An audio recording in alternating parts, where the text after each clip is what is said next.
జగిత్యాల నియోజకవర్గ ప్రజలకు అదేవిధంగా మీడియా సమావేశానికి ఇచ్చేసినటువంటి మా మీడియా సోదరులందరికీ కూడా అదేవిధంగా ఈ మీడియా సమావేశంలో నాతో పాటు పాల్గొంటున్నటువంటి మా గౌరవ పట్టణ మండల అధ్యక్షులు అదేవిధంగా నాయకులందరికీ మా మహిళా సోదరి నిన్న పెద్దలు జీవన్ రెడ్డి గారు రాహుల్ గాంధీ గారిని వారి యువ నాయకులు వారి అధినాయకులు అయినటువంటి రాహుల్ గాంధీ గారిని వెనకేసుకొస్తూ, ఎందుకంటే వారు మాట్లాడిందే రాక 10 సంవత్సరాల తర్వాత ఒక ప్రతిపక్ష హోదా వచ్చింది పార్లమెంట్లో, ఒక మంచి అంశాన్ని ఎంచుకొని మాట్లాడేది ఉండే, అభివృద్ధి గురించో ప్రజల సంక్షేమం గురించి మాట్లాడేది ఉండే.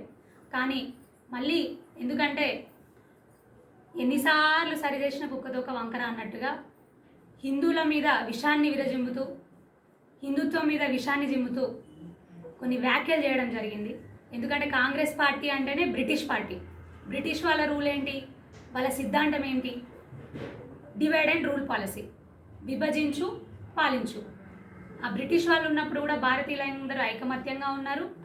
వీళ్ళను విడదీస్తే తప్ప మనకు ఇక్కడ అధికారం రాదు, మనల్ని ఇక్కడ ఉండనివ్వరు అనేటటువంటి ఒక బుద్ధితోని ఆనాడు భారతీయులను విడదీసినారు. ఇప్పుడు కూడా కాంగ్రెస్ ప్రభుత్వం గదే చేస్తుంది. హిందువులందరినీ కూడా విడదీసి రాజకీయ లబ్ధి కోసం వాడుకోవాలి, వాళ్ళ రాజకీయాలు చేయాలనేటటువంటి ఉద్దేశం కనిపిస్తూ ఉంది.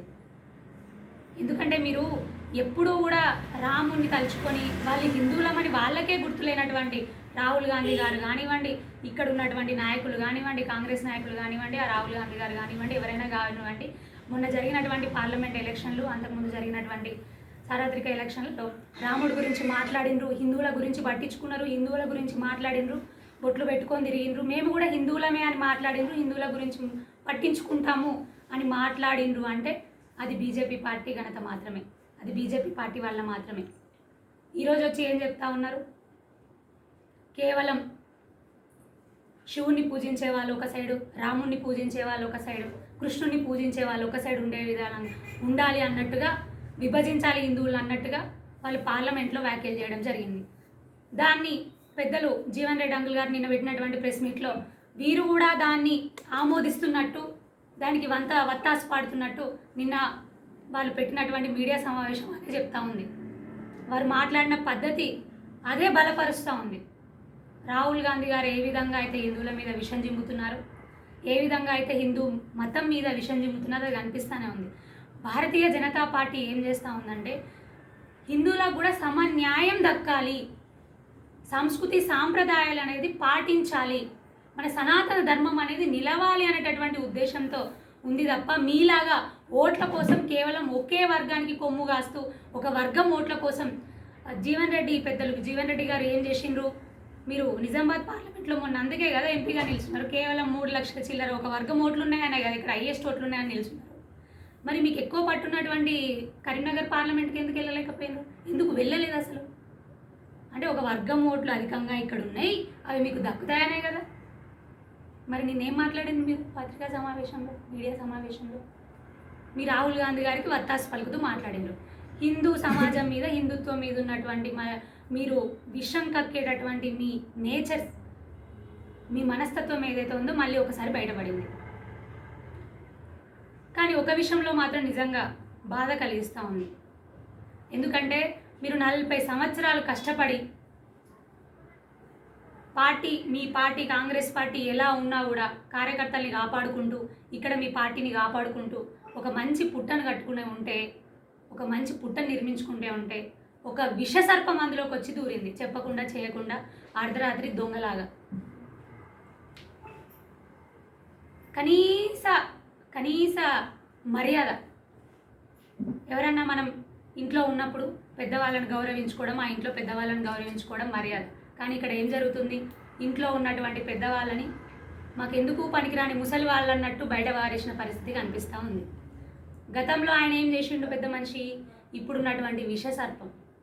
గతంలో కూడా ఇట్లనే తెలంగాణ ఉద్యమకారులంతా కూడా ఏకమై, పెద్ద మనుషులందరూ ఉద్యమకారులందరూ కూడా ఏకమై, తెలంగాణ స్వరాష్ట్ర సాధన కోసం కొట్లాడిన ఉద్యమకారులందరూ ఏకమై జగిత్యాల్లో ఒక పార్టీని బలపరుస్తూ అప్పుడున్న టీఆర్ఎస్ ఇప్పుడున్న బీఆర్ఎస్ పార్టీని బలపరుస్తూ ఒక మంచి సామ్రాజ్యాన్ని ఒక పుట్టను కట్టుకొని పెట్టుకున్నారు.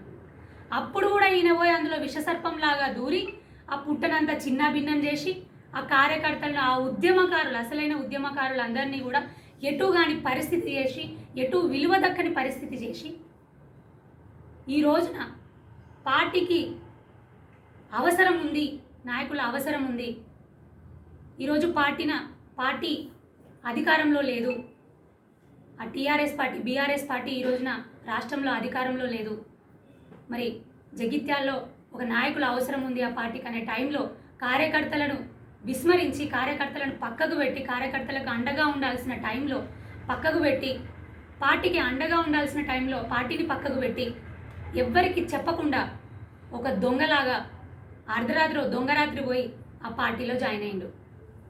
అసలు కొంచెమన్నా ఉండాలి. మర్చిపోయినాను, మీరు కాంగ్రెస్ పార్టీలో జాయిన్ అయినందుకు సంజయ్ కుమార్ గారు మీకు శుభాకాంక్షలు. అట్లనే మీరు నిజంగా మీరు మాట్లాడుతూ ఉన్నారు, ఏమని మాట్లాడుతూ ఉన్నారు, అభివృద్ధి కోసం జాయిన్ అయినా, నేను అభివృద్ధి పనుల కోసం జాయిన్ అయినా అని మాట్లాడుతూ ఉన్నారు. అంటే మీరు 10 సంవత్సరాల అధికారంలో ఉండి, అధికార పార్టీలో ఉండి అభివృద్ధి చేయలేదా? జగిత్యాల నియోజకవర్గానికి కానీ, జగిత్యాల ప్రజల కోసం కానీ ఎలాంటి అభివృద్ధి మీరు చేయలేదా? మీరు చేసిన అభివృద్ధి, మీరు చెప్పుకుంటున్న అభివృద్ధి ఏవైతే ఉన్నాయో, పార్కులు ఉన్నాయి, క్రీడా మైదానాలు ఉన్నాయి, కరెక్ట్లెట్ అని చెప్తా ఉన్నాడు, కలెక్టరేట్ కట్టినని చెప్తున్నా ఉన్నాడు, మెడికల్ కాలేజ్ తెచ్చినని చెప్తా ఉన్నారు. అవి ఏవైతే ఉన్నాయో ఆ సంబంధిత కేంద్ర ప్రభుత్వ నిధులు 80% ఉన్నాయి, రాష్ట్ర ప్రభుత్వ నిధులు 20% ఉన్నాయి. ఆ ప్రభుత్వాల ఆదేశాల మేరకు, ఆ గైడ్లైన్స్ మేరకు ఇక్కడికి వచ్చిన నిధులే, రాష్ట్రంలో అన్ని జిల్లాలతో పాటుగా ఇక్కడికి వచ్చిన నిధులే తప్ప